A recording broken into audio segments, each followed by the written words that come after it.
এই যে আপনারা ছেলেরা বউ থাকা সত্ত্বেও মেয়েদের সাথে কথা বলেন, মেয়েদেরকে ভালোবাসা দেখান, মিথ্যা আশা দেখান, মিথ্যে মায়ায় জড়ান, বিয়ে করবেন বলে মিথ্যা কথা দেন, আবার বলেন আপনি আনম্যারিড, আপনার বিয়ে হয়নি, বিয়ে হয়েছে বউ নাই। পরে মেয়েটা যখন আপনাকে বিশ্বাস করে আপনার প্রতি দুর্বল হয়ে যায়, আপনার সাথে কথা বলে, হ্যাঁ, দিন শেষে দেখা যায় যে আপনার ঘরে বউ আছে, আপনি একজন ম্যারিড। মিথ্যা কথা বলছেন মেয়েটাকে পটানোর জন্য। যখন মেয়েটা আপনাকে ভালোবাসা শুরু করে, যখন আপনার বিয়ে করার সময়টা হয়, তখন কিন্তু আপনি আর বিয়ে করেন না। এই মিথ্যা ভালোবাসা দিয়ে অন্তরে, মিথ্যা কথা দিয়ে অন্তরে মনে করেন যে মজা মাস্তি কইরা যখন বিয়ে করার সময় হয় মায়াটাকে ছাইরা দেন। কোন দিক দিয়ে লাভবান হন? কোন দিক দিয়ে লাভ হয় আপনাদের? কেন আপনি কি এটা জানেন না? আজকে উনিও তো একজনের মাইয়া, যে মাইয়াকে আপনি ঠকাইছেন সেও তো একজনের মাইয়া। তাকে যে রাতের পর রাত কান্না করাইতেছেন, একবারও কি আপনার এটা ফিল হয় না যে আপনি যেটা করছেন এটা অন্যায়, যেটা করতেছেন এটা ভুল? একদিকে বউকে ঠকাচ্ছেন, অন্যদিকে ওই মাইয়াকেও ঠকাইছেন। একবারও কি এটা ফিল হয় না?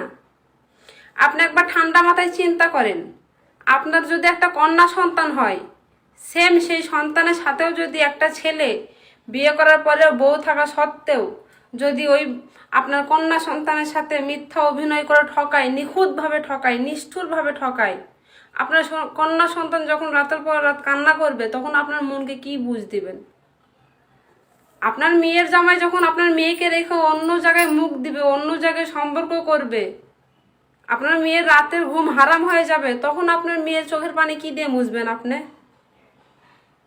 প্রকৃতি আপনি যা করবেন তা আপনাকে ফেরত দিবেই, আজ আর কাল সময়ের অপেক্ষা। আল্লাহ ছাড় দেন, ছেড়ে দেয় না। আল্লাহ ছাড় দেন, ছেড়ে দেয় না, এটা মনে রাখবেন। দুনিয়ার হিসাব কিছুটা দুনিয়াতেই হয়, আর বাকিটা তো হাসরের জন্য অপেক্ষা করতেছে। বোঝেন নাই? একটা মানুষের মন ভাঙ্গার আগে, মানুষকে কষ্ট দেওয়ার আগে, একটা মানুষকে কথা বলার আগে 10 বার ভাবা উচিত যে আমি যে কাজটা করব, এই কথাটা বলবো, এই কথাটাতে মানুষ কষ্ট পাবে কিনা, বা আমার এই কাজটা মানুষের কাছে কেমন লাগবে। একবারও এই চিন্তা করেন না? একবারও এই চিন্তা করেন না? আজকে অন্যের মেয়েকে ঠকাইছেন, অন্যের মেয়ে কান্নাকাটি করতেছে আপনার জন্য, রাত দিন হারাম হয়ে গেছে, বেঁচে থাকা কষ্ট হয়ে গেছে। কালকে যদি আপনার মেয়ের সাথে সেম ঘটনাটা ঘটে, তখন আপনি কি বুঝ দিবেন আপনার মাইয়াকে? কারণ আপনিও তো এসবই করছেন, আপনিও তো এসবই করছেন। আপনার বউ রেখে অন্য মেয়ের কাছে গেছেন, অন্য মেয়েকে ঠকাইছেন, মিথ্যা আশ্বাস দিয়েছেন, মিথ্যা ভালোবাসা দেখাইছেন। যদি আপনার মেয়ের সাথেও সেম জিনিসটা হয়, আপনি পারবেন তাকে বুঝাইতে? এগুলা কি একবারও মাথার মধ্যে খেলে না আপনাগো? একবারও মাথার মধ্যে আসে না যে আমি যেটা করতেছি সেটা ভুল, এটা অন্যায়?